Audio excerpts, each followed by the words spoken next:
Hey, everybody. It's September 1st. Ooh. Fall is coming back a little. Okay, welcome to an episode of Life with Sharon. I'm your host, Sharon, and I am excited to have you here. This is a podcast for all of us who've been through the ringer, laid off, downsized, terminated, or forcibly retired, as I like to call it. If you're finding yourself in that situation, you're looking to make some money online, you're looking to conserve your savings, okay, you want to live frugally, cheaply, but frugally, you come to the right place. Alright, so what we're going to do here is we're going to explore different ways of dealing with your situation. And those of you who are still employed, you want the cautionary tales. You want to realize how much you're going to have to save to get through a sudden and unexpected termination. Alright, so we're going to go over all those things that will help you live a more happy and cost-effective life.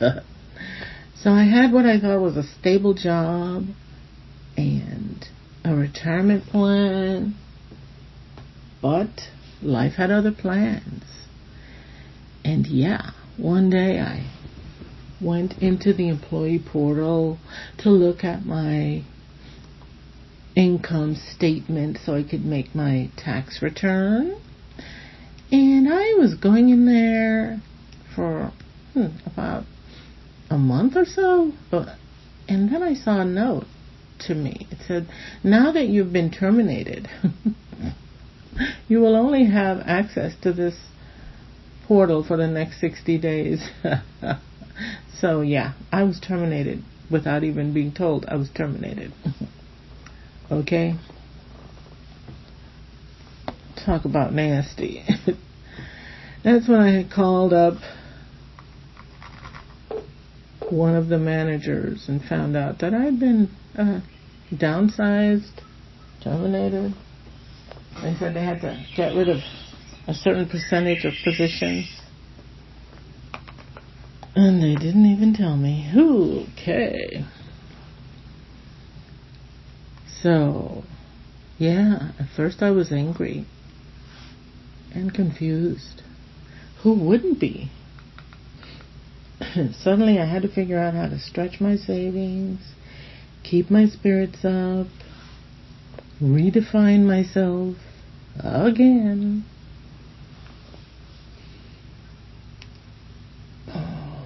Take a deep breath. But you know what? Here I am a few years later, and I'm learning to love it. And this podcast is about that journey and also about your journey. Okay? You probably felt that uncertainty. Yeah, it can be like a gut punch. And you ask yourself, well, what do I do now? So we're going to talk about how to get scrappy with what little savings you have left, ways to make money online, and how to live frugally, cheaply really, and strategically, and don't feel like you're missing out on life. So, this isn't just about pinching pennies until they scream. Or as Rose would say on The Golden Girls, squeeze a nickel till the buffalo poops. This is about creating a life that is rich in other ways, fulfilling, creative, and maybe even a little adventurous. I'm going to talk to you about people I see on the web living life cheaply and independently. Also, my solutions for living life cheaply and independently. And I'm going to place most of my information on my new website. Now, it's called ImpressiveKeys.com. It's not much yet because, listen, I just found out after being forcibly retired that I got ADD. So, while ADD can make you very entertaining, it can also make you very distracted. Okay, so yeah. Sometimes you go here, sometimes you go there.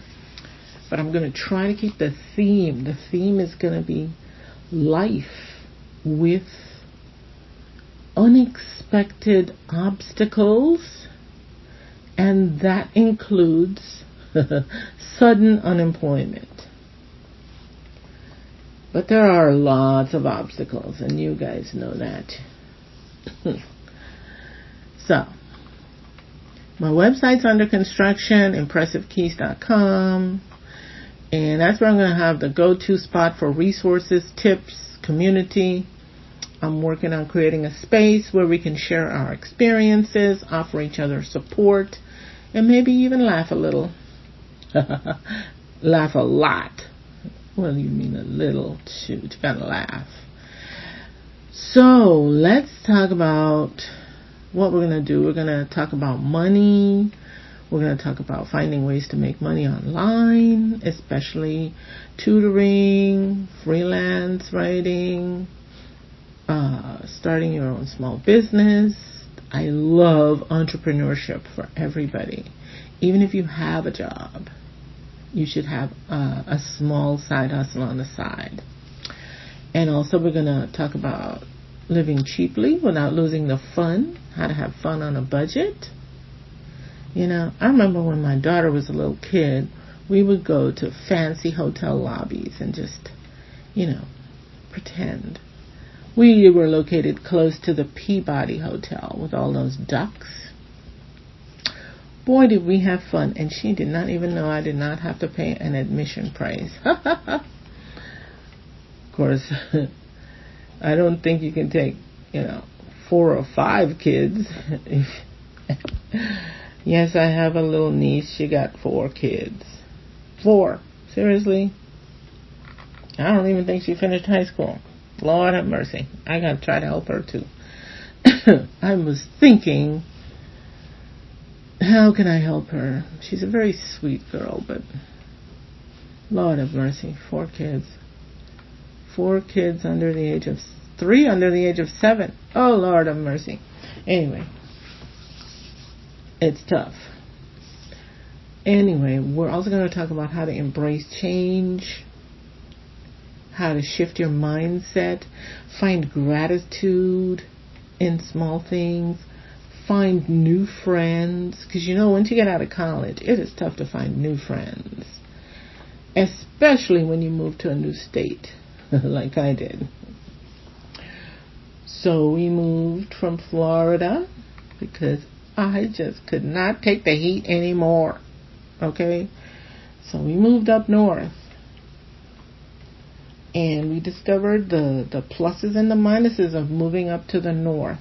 I happen to like a little bit of cold weather, but sometimes the north can go overboard. Alright, and what we're going to do is we're going to try to endeavor to have guest interviews, listener stories.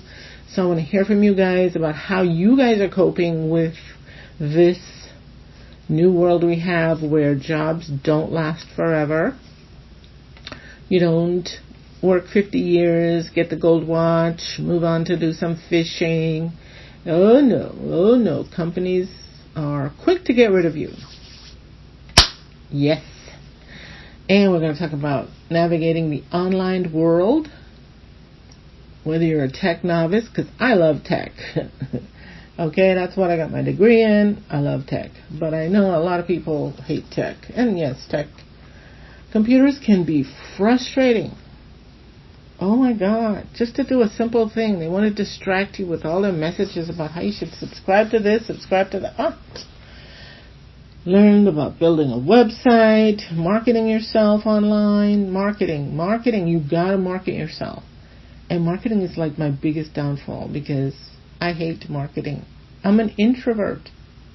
Geez, we introverts hate to call attention to ourselves. Anyway, these are all the things we're going to talk about. And I want it to be mainly a podcast, but I will look into putting interesting visuals because apparently YouTube has a new section called, what's it called? Podcast? Yeah, podcasts on YouTube. But they're visual. What? Anyway, I think what's important is that we all have time to listen while we're doing things around the house, but a lot of times we just don't have time to sit down with the screen suck. So I like the idea of checking out the podcasts on YouTube. Now, I also want to point out some of my favorite advice I get from YouTube because I love YouTube for that. There's lots of people on there who are facing life difficulties with courage, creativity, and just plain having fun along the way. Anyway, that's the roadmap of what's to come on Life with Sharon. Here to tell you, if you've been forced into retirement, laid off, downsized, it doesn't have to be the end of the road. It's just a new chapter, and maybe it's going to be the best one yet. Yeah, sure. We'd all like to have that big-time corporate job making 6 figures. But we might be having more fun than those people yet stuck in those jobs. You know what I'm saying? Having to answer to a boss. Oh, a crap hole boss. Jeez. Having to kowtow to them 8, 9, 10 hours a day. Oy.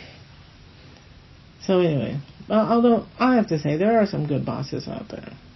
And I did have some real good, nice ones. So I had people who recommended me to other people. Yeah, because I worked in emergency management, so you're constantly changing. And I had bosses who recommended me to other bosses, and I got pretty good extended deployments out of that. So that was fun. But I look back on those days, they were fun, but then they came to an abrupt end. Oof. New people come in and they're like, we don't need her. She's too old or too something, whatever. Anyway, thanks for tuning in to this first episode. So I'm going to build this community with you guys. And remember, no matter how tough things get, we've got each other. And honestly, drop by my website and leave a message. And let me know some of the things you want to explore. ImpressiveKeys.com. And I want to know, whenever I post this, I'm going to have to hire somebody to respond to messages, because sometimes I get a little distracted. You know how it is when you got ADD? Well, maybe you don't, but trust me, we get distracted. We're fun, but geez, we forget. And I want to be able to respond to people, so that's something I want to do. Now, let's see. This episode has gone on for about 15 minutes, and it's just a description of what we want to do. So let me see if I can add some value here.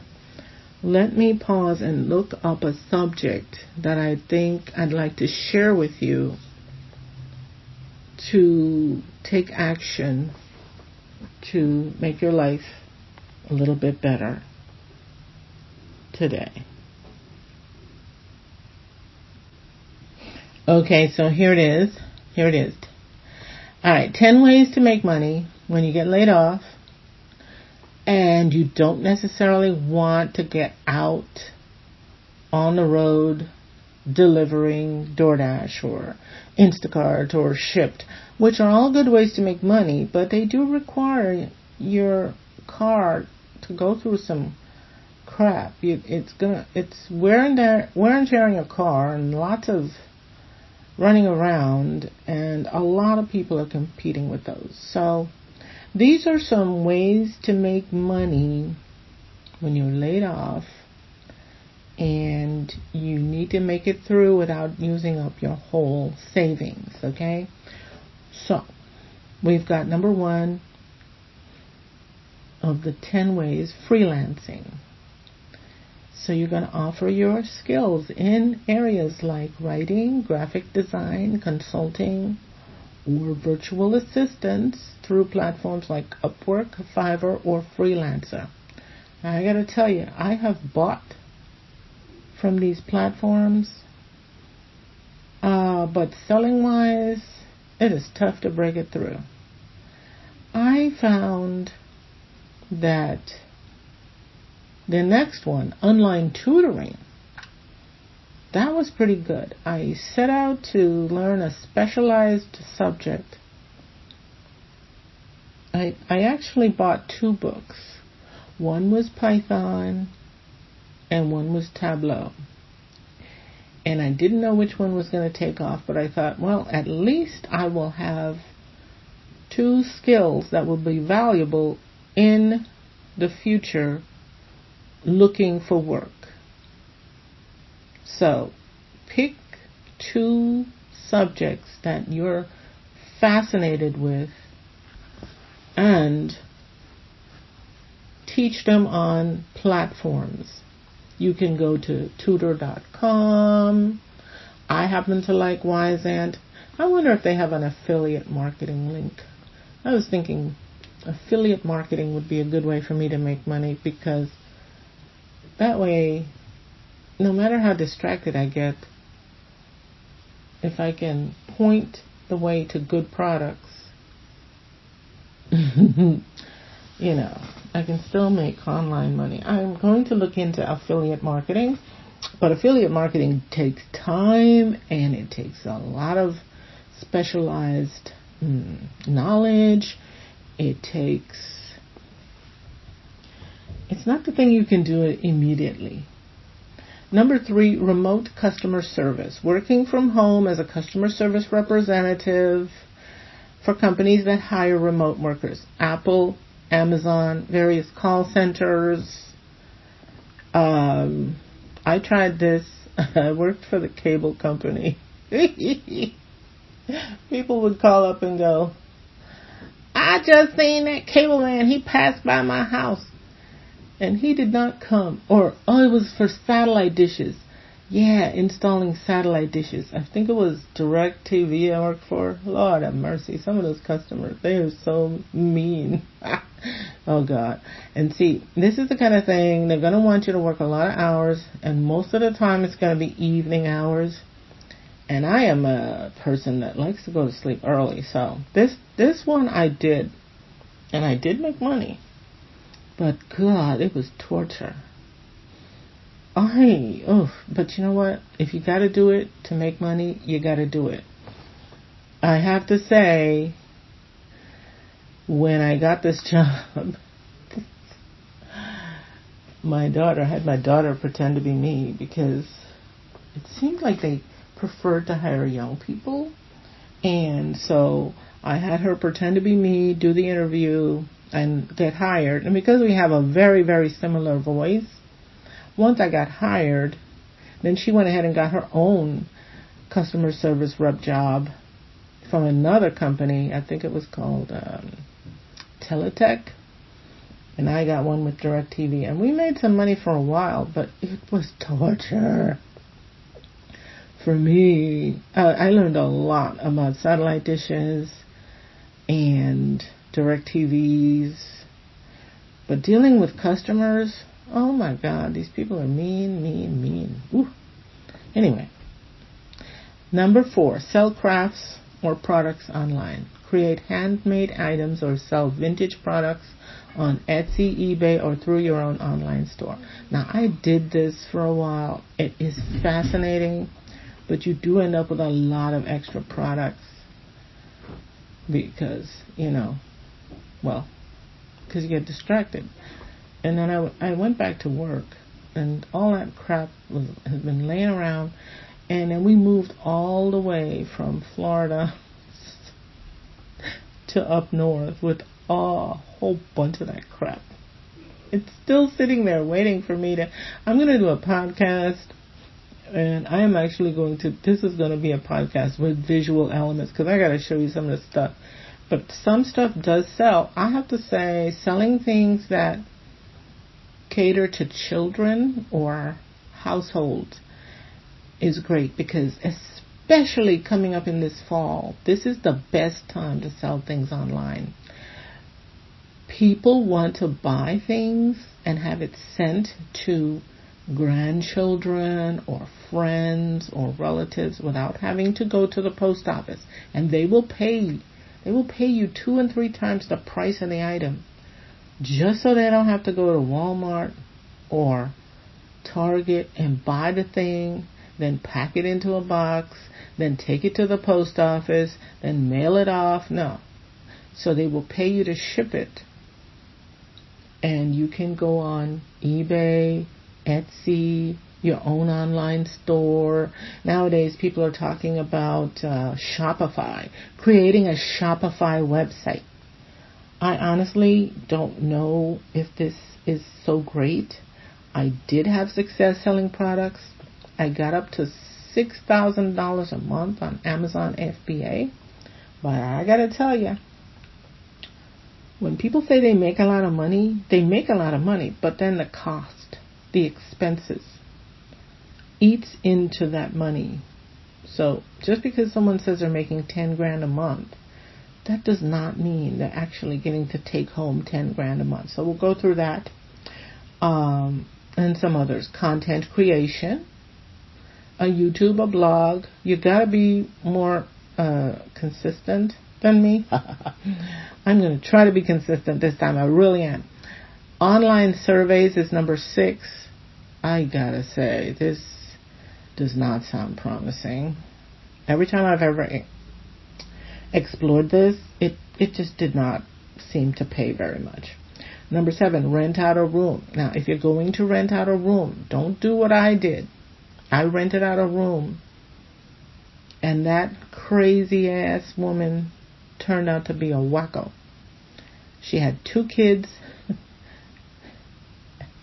We'll go into that another time, but Lord have mercy, that turned out to be one of the worst experiences of my life. So when you rent out a room, make sure you rent out to somebody stable, who has references, and get a deposit. It was a turmoil experience. That woman, she was a blonde-headed, blue-eyed white woman, and I am a black woman. So she had an advantage because when I tried to put her out, it turned into a fiasco. Just, oh God. Okay, number 8, stock photography. I've been thinking about this. I take a lot of pictures. And it turns out to buy pictures on the internet, on Pexels or Unsplash or other websites, it can be expensive. So this could do well with making money. I take a lot of pictures of nature, of sunsets. I love it. Okay, then there's virtual bookkeeping. This, I've heard, is also quite lucrative. So you can offer bookkeeping services. And number 10, online courses and workshops. I don't know exactly how well this is going to sell. Now, I bought a lot of courses on Udemy. I've bought about $1,000 to $2,000 worth of courses on Udemy, and I love them. But I think people may have cooled on this, so I'm not sure. I would have to really try to interview somebody who does this successfully. So these are some ideas for how you can make money. I would have to say, considering it depends on where you live as to whether or not you're going to get a job right away or if it's going to take some time. And so you should definitely consider maybe renting out an extra room on Airbnb. When I was traveling through Florida a couple years back, I did rent rooms on Airbnb. And I especially liked the homes where they said ladies only. I felt really safe in those places. But honestly, it wasn't necessarily necessary because I also liked some of the homes where they had, please offer a snack. And if you can, put a small fridge in the room so that when people come home with their extras that they bought in fast food and stuff, having a fridge to keep your stuff so you can eat it later is good. Having a fridge and a microwave would be even better. Have snacks in the room because a lot of times people are on the road traveling, and then when they get to their Airbnb, they really don't want to have to go out that night and buy water and food and stuff like that. So that was one of the best. And another thing is, make sure the bed is comfortable. You do not have to have a fancy TV. I remember a lot of these rooms had Roku. But honestly, I used my iPad and my phone. I can do that. But honestly, some of these places were really, really beautiful. But they had the most uncomfortable beds in creation. The kind of bed that when you wake up, you're like, cheese and bread. Jesus Christ. Please, please, please get me out of this bed. I swear to God, I think one woman actually put a box spring on top of a box spring.